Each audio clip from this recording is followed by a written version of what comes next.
अस्सलाम वालेकुम, I am Urooj Zahra, your English language instructor. उम्मीद करती हूँ आप सब खैरियत से होंगे। आज की इस वीडियो में हम आगे की तरफ चलते हैं और बी वर्ड्स को थोड़ा सा जरा डिफाइन करते हैं कि ये क्या होता है। लेकिन इनको डिफाइन करने से पहले मैं आपको कुछ प्रैक्टिकल एग्जांपल्स दूंगी। कंसेप्ट थोड़ा सा ट्रिकी है लेकिन आसान है। आपने जरा इसका तवज्जो से जरा सुनना है, देखना है कि क्या बात होने लगी है। इसलिए आप तमाम काम छोड़ दें और सिर्फ बोर्ड पर तवज्जो रखिएगा। ये मेरे ऑन कैंपस एंड ऑनलाइन दोनों स्टूडेंट से रिक्वेस्ट है।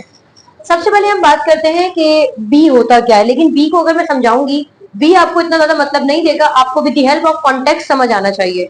तो जरा देखते हैं। सबसे पहले हम बात करते हैं वुड की।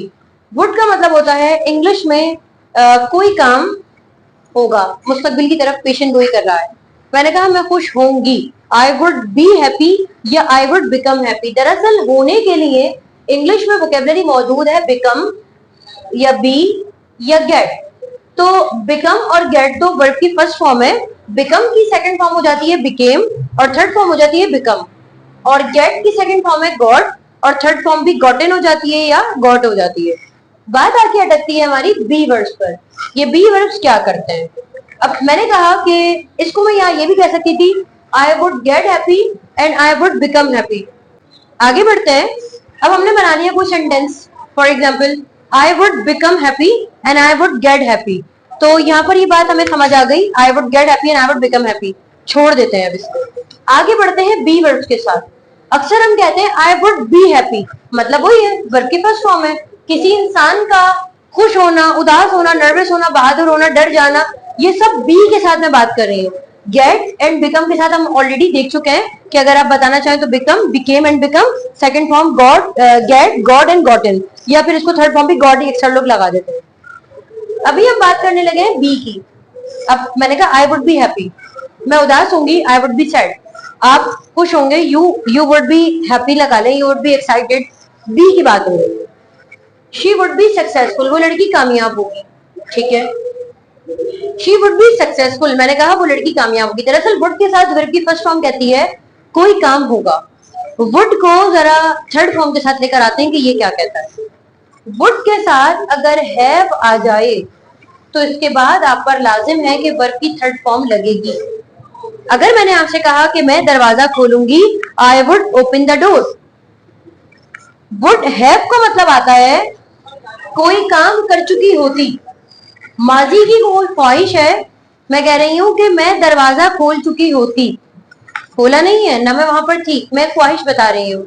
मैं तुम लोगों को जवाब दे चुकी होती, मैं ये काम कर चुकी होती। फॉर एग्जाम्पल,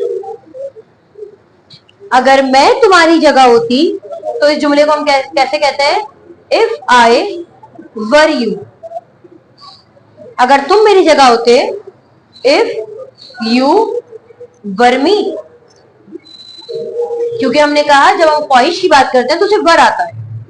अगर हम लोग आपकी जगह होते, इफ वी वर यू, तो वर का मतलब आ गया ख्वाहिश। आगे की बात हम करने लगे। मैंने कहा अगर मैं तुम्हारी जगह होती, इफ आई वर यू, मैं खुश हो जाती। इसका मतलब माजी की ख्वाहिश है जो पूरी नहीं होगी। मैं यहाँ ये नहीं कह सकती ये फ्यूचर है, ये पास्ट है। फ्यूचर और पास्ट का कोई कनेक्शन नहीं है। अगर मैं आपकी जगह होती तो खुश हो जाती, माजी की ख्वाहिश है, लेकिन कहीं ना कहीं फ्यूचर का सेंस दे रहा है कि काश मैं उस जगह होती तो मैं खुश हो जाती। तो वुड के साथ हैव तो आएगा, लेकिन बात हो रही है खुश हो जाना।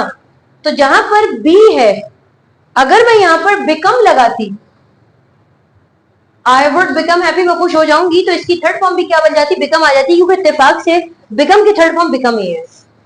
अगर मैं यहाँ गेट लगाती, आई वुड गेट हैप्पी, तो यहाँ थर्ड फॉर्म के साथ क्या आ जाता? आई would have got happy, I would have gotten happy. मैंने यहाँ बी के साथ बात की, तो फिर थर्ड फॉर्म भी आप बी की बनाएंगे। आई वुड बी हैप्पी, मैं खुश होंगी, मैं खुश हो जाती। तो यहाँ इसको समझने के लिए याद रखिएगा, बी की जो फर्स्ट फॉर्म है, be already as a verb की फर्स्ट फॉर्म काम करता है। इसकी second form was and were होती है और इसकी थर्ड फॉर्म बीन होती है। बी की फर्दर क्लासिफिकेशन है जो हम कहते हैं कि बी वर्ब्स क्या होते हैं। देखिए, अगर मैं बी वर्ब्स की बात करूं तो ये एज अ हेल्पिंग वर्ब भी काम करते हैं, जो मैंने आपको बताया। प्रेजेंट में इज एम आर, पास्ट में वॉज वर और फ्यूचर में विल बी। लेकिन अगर मैं उन हेल्पिंग वर्ब को हटा दूं, क्योंकि वो just like as a helping verb के तौर पर है, मैं उसकी फर्दर एलोकेशन अभी काट रही हूँ, उसकी जरूरत नहीं है। मैं बात करने लगी हूँ उसको वर्ब की फर्स्ट फॉर्म मानकर, आई वुड बी हैप्पी। तो इसकी सेकंड फॉर्म क्या है? अब इसकी सेकंड फॉर्म तो यहाँ पर लगेगी नहीं क्योंकि उसकी जरूरत नहीं है। थर्ड फॉर्म अगर आएगी तो आएगा I would have been happy. इसीलिए हम कहते हैं, आपने एक स्ट्रक्चर पढ़ा था gone to and been to का।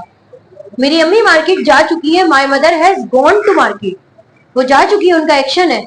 मैं वहां से होकर आ गई हूं, तो बी की थर्ड फॉर्म आई थी I have been to the market. तो बीन वहां पर थर्ड फॉर्म आया है एज अ बी के थर्ड फॉर्म में। तो यहाँ पर है she would have been sad कि वो लड़की उदास हो चुकी होती। आगे की तरफ चलते हैं और अपने नेक्स्ट और आसान टॉपिक की तरफ चलते हैं और उसके बाद हम अपने वीडियो को एंड करेंगे। परमिशन।